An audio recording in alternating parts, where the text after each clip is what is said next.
Good day. It's December 25th, 2023. It's Christmas Day in the Christian world. Christmas was put on the calendar commissioned by Pope Gregory as the birthday of Jesus Christ, the Messiah, written in the New Testament of the Bible. I'm Sam Buban. Welcome to The Pulse. And I'm Joe Buban, sitting in for Esmeralda Padilla-Gould, who's on a special assignment. Welcome to The Pulse. The United States Supreme Court has agreed to hear an appeal from gun rights litigants after a panel of the Court of Appeals in the 7th Circuit that is based in Illinois agreed to the legality of the high-capacity and military-style assault rifle ban in the state of Illinois. Gun rights groups countered that the state's ban on arms amounts to a prohibition of arms that are chosen by millions of Americans for lawful purposes. The Court of Appeals ruled that there are limitations to the constitutional right to bear arms, that that does not apply to private citizens to have military-grade firearms and ammunitions. The law will require existing owners of the restricted items to register them by January 1st. The Illinois law, one of the most restrictive in the country, banned the sale of dozens of specific brands and types of weapons, including AR-15 and AK-47. As a commentary to this, we need a genuine laws that restrict what types of guns one should own because of the endless mass shootings that have been happening over the years. There was already 632 mass shootings in 2023 alone. We only need common legislations and not remove the constitutional rights to own and carry guns. The National Rifle Association, or the NRA, and other gun lobbying groups in Washington have made it hard to create gun reform laws. The city of San Francisco in 2019 declared the NRA a domestic terrorist organization because these groups had been enabling the politicization of the mass shootings and blocking any attempt to reform laws on owning and restricting the specific guns in the name of protecting the Second Amendment of the Constitution. In Ohio, the Ohio Supreme Court last week dismissed the appeal by State Attorney General challenging a lower court's decision that the anti-abortion law in Ohio is unconstitutional. After the Ohio Supreme Court dismissed the appeal by the Attorney General to lift the lower court injunction, pro-life groups unveiled total abortion ban in Ohio. Back in September, the state argued that the state Supreme Court should restore a 6-week abortion ban ahead of the November election. Anti-abortion advocate groups are working with Ohio lawmakers for a total ban on abortion statewide. Pro-abortion and pro-women's rights all over the country see the bigotry of these anti-abortion movements as they assert to be protecting unborn children, but they could not protect school children from the epidemic of gun violence. Children are dying, but that none of them speaks about gun bans. Frank Schaefer, a former hardliner in the anti-abortion movement, in an interview said, "They are not pro-life, they are anti-woman," referencing that the whole anti-abortion movement was a sham because the abortion talking points by the conservatives have always been about total control of women. Here's a Frank Schaefer MSNBC interview sometime a few years ago.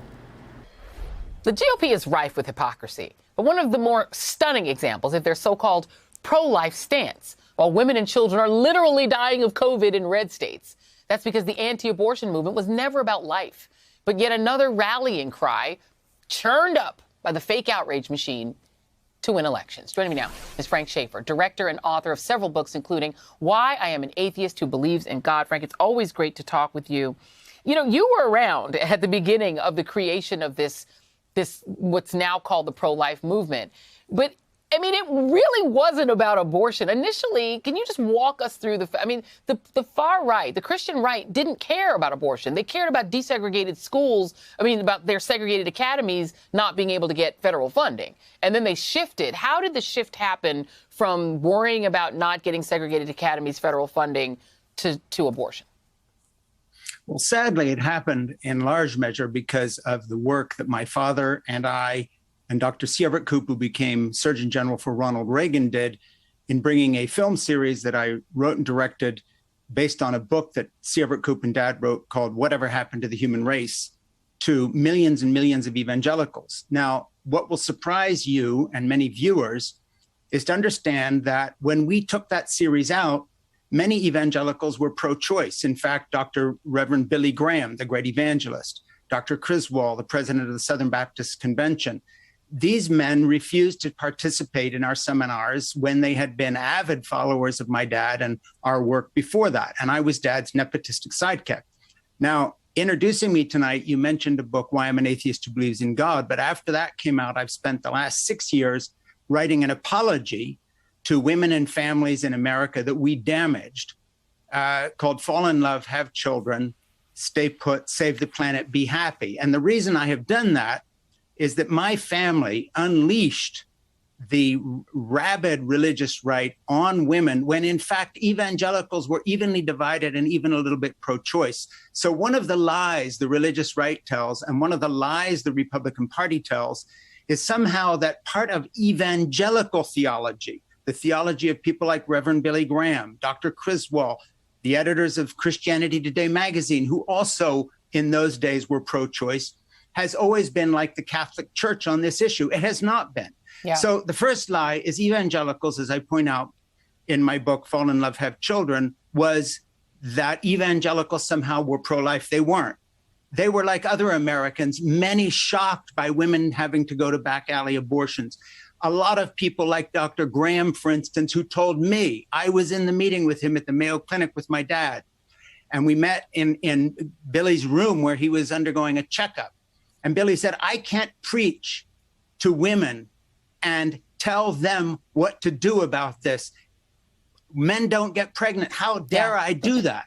Yeah. So he was reasonable on it. So the first lie, Joy, is that we come from a place where we have acted as if this is part of Christian theology. It is not. And the second thing is that my family, sadly, as I talk about in the book, went out of its way not to stop abortion, but to put women back in their place. This was a misogynistic movement. I was part of it.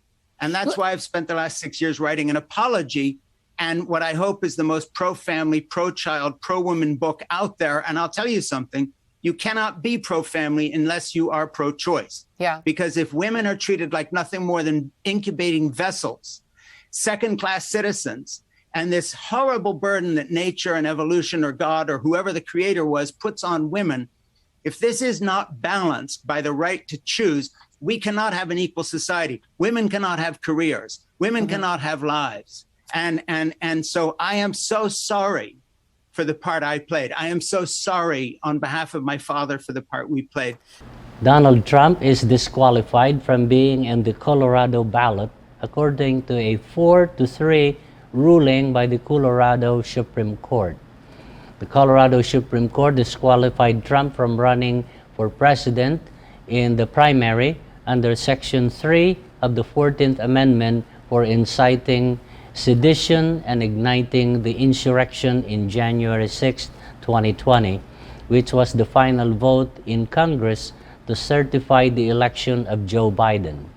Section 3 of the 14th Amendment is a post-Civil War era law which means disqualification from holding office, that no person can hold office for having engaged in insurrection or rebellion or given aid and comfort to their enemies thereof. It was the time referring to officials who joined the Confederacy. In the Colorado disqualification case, Judge Wallace, a state judge, ruled that Donald Trump engaged in insurrection, but the wordings in the 14th Amendment applied to officers of all state and federal, but not to the president.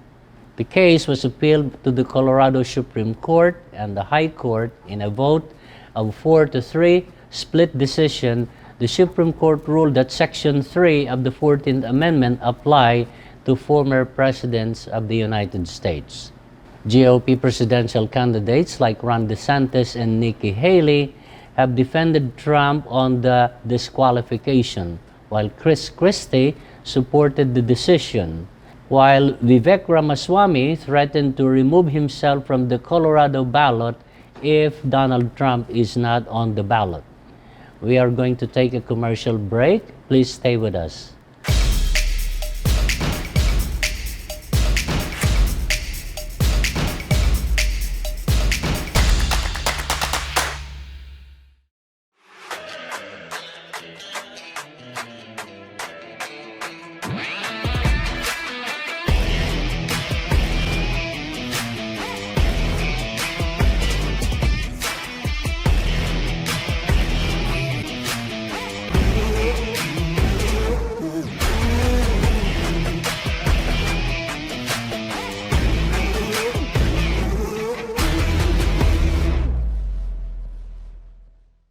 Pure Medical Equipment provides top-notch quality medical supply equipment. Whether to rent or buy, Pure Medical Equipment and Supplies has it all. Pure Medical Equipment is committed to serve and give back to Southern Nevada. We deliver medical supplies and rentals to your door.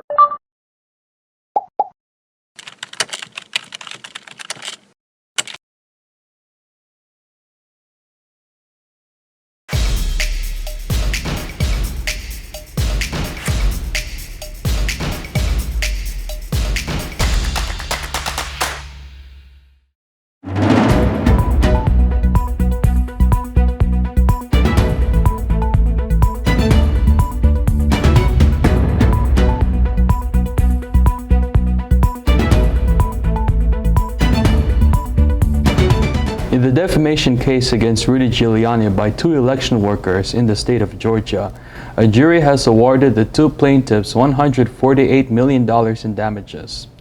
Judge Beryl Howell, who presided in the case, ordered Giuliani to pay $148 million after again and again defamed the mother and daughter election workers, Shay Moss and Ruby Freeman. In the first lawsuit filed by the mother-daughter election workers and won the case, Giuliani had to pay $148 million. Giuliani, who could not keep his mouth shut, defamed again the plaintiff, prompting the plaintiff to file another lawsuit asking the judge for a gag order on Rudy Giuliani. Immediately after the award by the jury, Giuliani filed for federal bankruptcy protection. But federal authorities already know that he had been hiding some assets and refused to cooperate, such that Beryl Howell rendered a summary judgment. The Court of Appeals panel, who has jurisdiction for Georgia, has ruled that Mark Meadows cannot move his case out of the state jurisdiction. The Georgia Court of Appeals, presided by Judge William Pryor, rejected the notion of Mark Meadows to move his case to the federal level. Both a federal district judge and unanimous panel of judges in the 11th Circuit Court of Appeals disagreed on moving the case. Meadows, who faces charges of conspiracy and solicitation of violation of an oath by a public officer, is one of the more than a dozen co-conspirators, including former President Donald Trump, facing charges in Fulton County, Georgia, relating to the election of 2020. Meadows had sought to move the case from the state to federal court, arguing a federal law protects executive branch officials acting in the course of their duty. Judge Pryor, affirming the decision of federal Judge Stephen C. Jones of the Northern District of Georgia, said, even if Meadows were an officer, his participation in an alleged conspiracy to overturn a presidential election was not related to his official duties. Meadows was part of the infamous phone call between then-President Donald Trump and Georgia's Secretary of State, Brad Raffensperger, where Trump demanded Raffensperger that he needed those 11,780 votes. The indictment alleged that Meadows helped coordinate numerous times efforts to overturn the election, even a White House meeting with Michigan State Assembly members like Lee Chatfield and Mike Shirkey, both Republicans, where Trump discussed false claims. In California, the Secretary of State, who supervises the election for the entire state, said that State Assemblyman Vince Fong, a Republican from Bakersfield, is not eligible to run for Congress in Kevin McCarthy's seat. What happened here is that before Congressman McCarthy announced his resignation from Congress by the end of the year, Assemblyman Fong has already tendered his candidacy to run for the state Senate. That the rule in California says that a candidate cannot be listed in the ballot for multiple positions, that once the candidacy has been filed, it cannot be withdrawn. We're going to take a commercial break. Please stick around.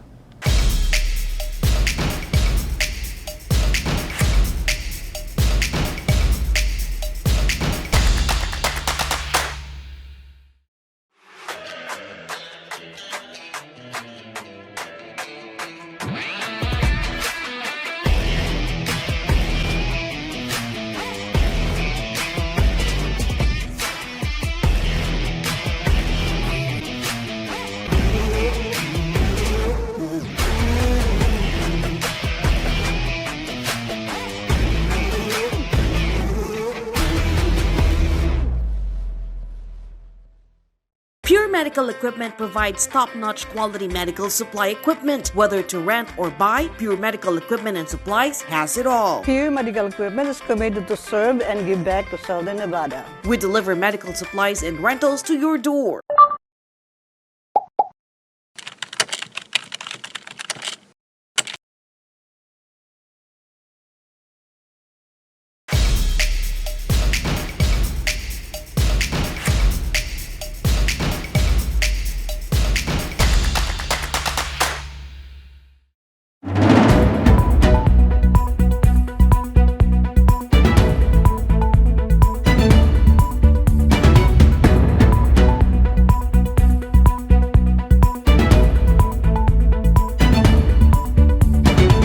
Welcome back to The Pulse. In the Philippines, the Movie and Television Review and Certification Board, the regulatory body that has control over contents of television and movies being shown in the Philippines, has issued a suspension of 2 shows or programs in the embattled SMNI TV and radio network. The Movie and Television Review and Certification Board has declared suspension of the Sunshine Media Network International, or the SMNI, of the shows hosted by former President Rodrigo Duterte and Lorraine Badoy and Jeffrey Celis. Duterte used this program to make threats against opposition and critics, while Badoy and Celis used their show to make statements towards opposition without backing of any source or proof of evidence. Television regulator slaps a 14-day suspension on 2 programs of the Davao-based media outlet SMNI. The MTRCB ordered the suspension of 1 program for what it called erroneous reporting about House Speaker Martin Romualdez's travel expenses. 1 program will also be off the air for allowing its guests to make death threats and use profane language on 2 separate episodes. The agency did not specify the guests involved, but former President Rodrigo Duterte is facing charges for making threats against lawmaker Franz Castro in an October 10 episode of that show. The controversial network is also currently in hot water over alleged violations of its franchise. Castro, in a statement, welcomed the MTRCB's move. She calls the suspension long overdue. She also hopes this will be the start of holding SMNI accountable. Pressure is mounting every day from around the world for cessation of hostility in the Gaza in Israel, as day by day hundreds more of innocent civilians, especially children, are getting killed. In a recent incident last week, 2 Israeli hostages being held in Gaza were killed by Israeli forces, which showed indiscriminate shooting by Israeli forces on any male in motion, according to reports reaching the world media. Here are some reports from inside Gaza from Democracy Now! Welcome to Democracy Now!, democracynow.org, the War and Peace Report. I'm Amy Goodman. Palestinian officials report 390 people have been killed and more than 700 injured in Israeli strikes on Gaza over the past 2 days. In one of the latest attacks, an Israeli air raid killed 4 people, including Bassem Qaben, the director of the Israeli-controlled Karam Abu Salem border crossing, who'd been working to bring desperately needed aid into Gaza. This comes as the United Nations reports more than 500,000 Palestinians are starving amidst Israel's siege and unrelenting bombardment of the Gaza Strip.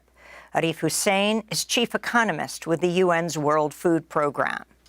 In the world right now, there are about 130,000 people who are in catastrophic levels of hunger, meaning they're starving.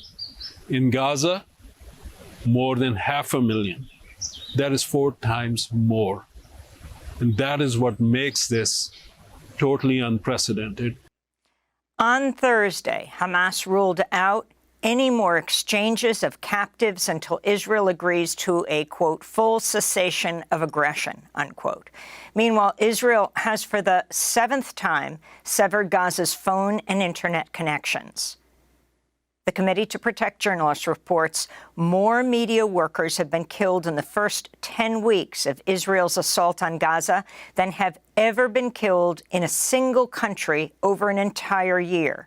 CPJ said it was particularly concerned about a pattern of targeting journalists and their families by the Israeli military. On Thursday, scores of Al Jazeera staffers held protests at the network's headquarters in Doha, as well at the site of a school in Gaza, where camera operator Samar Abu Daka was killed in an Israeli drone strike. The same attack injured Al Jazeera Arabic's Gaza bureau chief, Wael Dadou, who lost his wife, his son, his daughter, and grandson in another strike last month. A number of journalists rallied around him at the same time in Gaza as the journalists stood in the Doha studios and at the UN school that was bombed. Outside Al Jazeera's office in Amman, Jordan, dozens more rallied. This is Al Jazeera correspondent Tamar Al-Smadi. We stand here at Al Jazeera's office in Amman with a number of representatives from local, Arab, and international media institutions to highlight what Israel did in killing journalists, not just Samir Abu Daka, but more than 90 journalists in the Gaza Strip who were martyred due to Israeli airstrikes and deliberate targeting. Jordan's Foreign Minister Ayman Safadi has warned the failure of the UN Security Council to pass a resolution on Gaza will mean dangerous double standards, as the U.S. delayed a vote on Thursday for the 4th day in a row. The U.S. delegation has indicated it would back a new resolution with watered-down language, which is set for a vote today. An earlier vetoed Security Council resolution called for a ceasefire. The U.S. vetoed that. Subsequent texts called for a suspension of hostilities and ultimately now to urgent steps to allow safe and unhindered delivery of aid to Gaza's civilians. A Human Rights Watch investigation has found Meta's content moderation policies are increasingly silencing voices in support of Palestine on its Facebook and Instagram social media platforms. The 51-page report released this week by Human Rights Watch documents more than 1,000 cases of Meta censorship in 60 countries in what HRW calls, quote, a pattern of undue removal and suppression of protected speech, including peaceful expression in support of Palestine and public debate about Palestinian human rights, unquote. Here in New York, thousands of protesters led by union organizers marched through the streets of Manhattan Thursday evening to demand a ceasefire and end to the influence of the powerful lobby group AIPAC, the American Israel Public Affairs Committee. Protesters marched past AIPAC's offices holding banners displaying the hundreds of thousands of dollars in campaign contributions received by New York lawmakers Chuck Schumer, Kirsten Gillibrand, and Hakeem Jeffries. Meanwhile, dozens of Israeli Jewish activists gathered for a vigil today outside the U.S. Embassy in Jerusalem, calling for a ceasefire and mourning the 20,000 Palestinians killed in Gaza.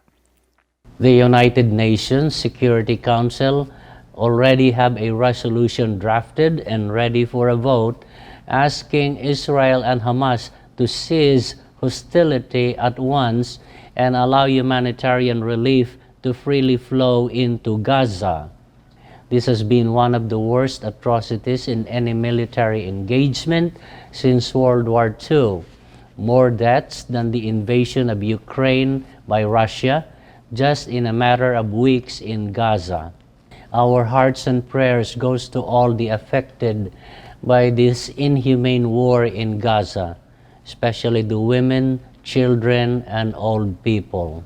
We only hope some kind of sanity will come to the Israeli Prime Minister to stop this madness. We're out of time for this edition. Join us again next time. I'm Joe Buban, sitting in for Esmeralda Padilla-Gould. Thank you for watching. And I'm Sam Buban. Merry Christmas to all of you. God bless your week. Happy holidays.